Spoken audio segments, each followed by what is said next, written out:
Madam President, I come to the floor today in support of the Respect for Marriage Act. I want to summarize my remarks, though, and ask unanimous consent that my full remarks be printed in today's record. Without objection. The Supreme Court declared that same-sex marriage is a constitutional right way back in 2015, and the overwhelming majority of Americans support that view.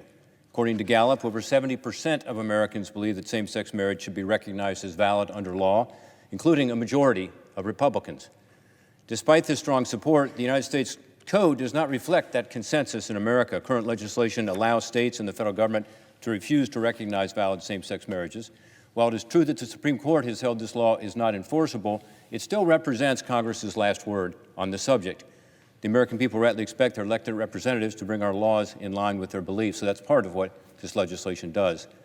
It's time for the Senate to settle the issue. The Respect for Marriage Act, which passed the House with overwhelming bipartisan support, including the support, by the way, of 46 Republicans on the House side, simply allows interracial or same-sex couples who were validly married under the laws of one state to know that their marriage will be recognized by the federal government and by other states if they move. This is all in accordance with well-established Supreme Court precedent. And by the way, settling this issue is well within the constitutional authority of us here in Congress. After all, the full faith and credit clause is part of our Constitution. Since the bipartisan passage of this bill by the House of Representatives earlier this year, in response to concerns over religious liberty, this already narrow bill has been significantly amended in the Senate to include robust religious liberty protections. By working collaboratively on a bipartisan basis with religious liberty scholars, faith organizations, Senate colleagues, including some I see on the floor here today, other stakeholders, we have developed a substitute amendment that contains important protections for people of faith. It has 5 key changes to the underlying bill. Remember, this is the bill that already passed the House with 46 Republican supporters, but these are religious liberty provisions that we have added to it. First, it has an express acknowledgement that decent and honorable people hold diverse views about the role of gender in marriage, and that such people and their beliefs are due respect. This is an important statement that has implications that protects religious liberty.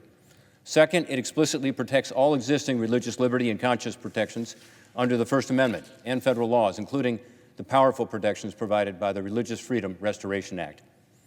Third, it guarantees that this bill cannot be used to target or deny benefits, including tax-exempt status, grants, contracts, educational funding, licenses, accreditation, certification, and many others, because a person or organization holds a traditional belief about marriage. This protects everything from the tax status of religious nonprofits to the accreditation of religious schools, to the contracts between faith-based adoption providers and the government from being attacked using this bill. Fourth, it ensures that nonprofit religious organizations, including churches, mosques, synagogues, religious schools, and others, cannot be required to provide facilities, goods, or services for marriage ceremonies or celebrations against their will. Fifth, it has an explicit prohibition on the recognition of polygamous marriages. These religious liberty provisions are significant, and they are meaningful, and they have earned the endorsement of important faith groups. In a joint letter to the Senate, 8 different faith-based organizations, including the Church of Jesus Christ of Latter-day Saints, also known as the Mormon Church, the Seventh-day Adventist Church, the Union of Orthodox Jewish Congregations of America, the Council for Christian Colleges and Universities, the Center for Public Justice, the AND Campaign, and Institutional Religious Freedom Alliance, and the First Amendment Partnership, all of them concluded that our religious liberty protections protect the core religious freedom concerns raised by the bill, including tax-exempt status, educational funding, government grants and contracts, and eligibility for licenses, certification, and accreditation. And that, they said, if passed, it would continue to build on the congressional wisdom represented by the Religious Freedom Restoration Act of 1993. So that's these religious groups. That's what they say about it. They helped write the language. A group of leading religious liberty scholars and advocates for religious liberty have analyzed the bill, and they've reached the same conclusion. These scholars include, by the way, Professor Doug Laycock, who argued on behalf of faith groups and won 2 foundational religious liberty cases before the U.S. Supreme Court. On balance, a group of these distinguished professors determined that this bill is, quote, an advance for religious liberty, end quote, because, as they say, the protections are important. Notwithstanding these important protections and the opinion of leading experts in the field, the critics of this bill continue to level accusations about what this bill does that are simply not accurate. First, some critics claim that this bill provides grounds for the IRS or other government bodies to revoke the tax-exempt status or other benefits from religious organizations that adhere to traditional views of marriage. This couldn't be further from the truth. Section 7A of our amendment actually expressly forbids the outcome that these critics are warning of. It prohibits the use of the bill to target tax-exempt status, certification, accreditation, grant, funding, loan, license, or any other non-marital status, right, or benefit of religious organizations. To quote Professor Laycock's analysis, quote, "Those who claim that the bill would be used as a ground for denying tax-exempt status to organizations adhering to male-female marriage by analogy to Bob Jones are disregarding the statutory text," end quote. In addition to the statutory prohibition, this amendment contains a clear statement from Congress, again, that diverse beliefs about the role of gender in marriage, including the belief that marriage is between one man and one woman, come from decent and honorable premises and are due respect. This congressional statement distinguishes the belief that marriage should be between a man and a woman from the belief that interracial marriage is wrong. This distinction is important, and rather than portraying those who believe in traditional marriage as bigots, reflects a national policy that respects diverse beliefs about the role of gender in marriage while also protecting the rights of same-sex marriage couples. And that's the key.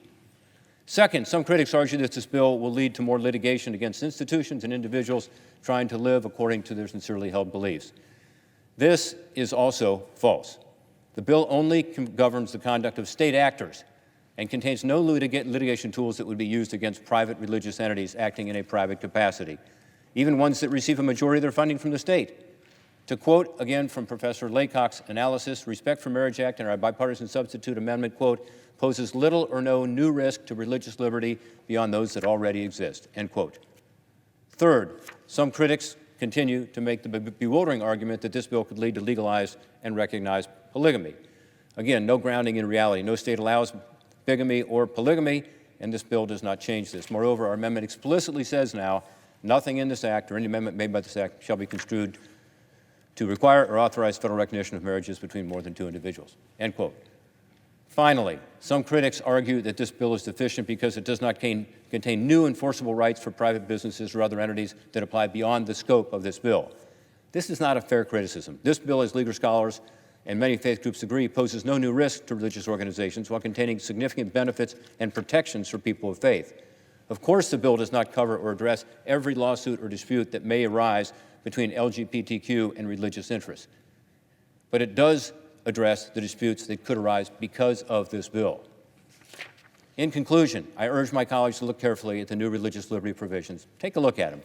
I hope you'll be able to support the Respect for Marriage Act. The substitute amendment is a carefully negotiated, well-crafted piece of legislation that protects people of faith as well as same-sex married couples. A statement in a recent letter from the Council for Christian Colleges and Universities accurately states that our amendment, and I quote, "sends a strong bipartisan message to Congress, the administration, and the public that LGBTQ rights can coexist with religious freedom protections, and the rights of both groups can be advanced in a way that is prudent and practical," end quote. I think that's the major point here.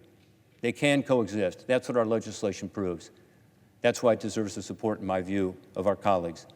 So I urge them to join me in taking this path forward, to pass this bill with the same overwhelming bipartisan support we saw in the House of Representatives.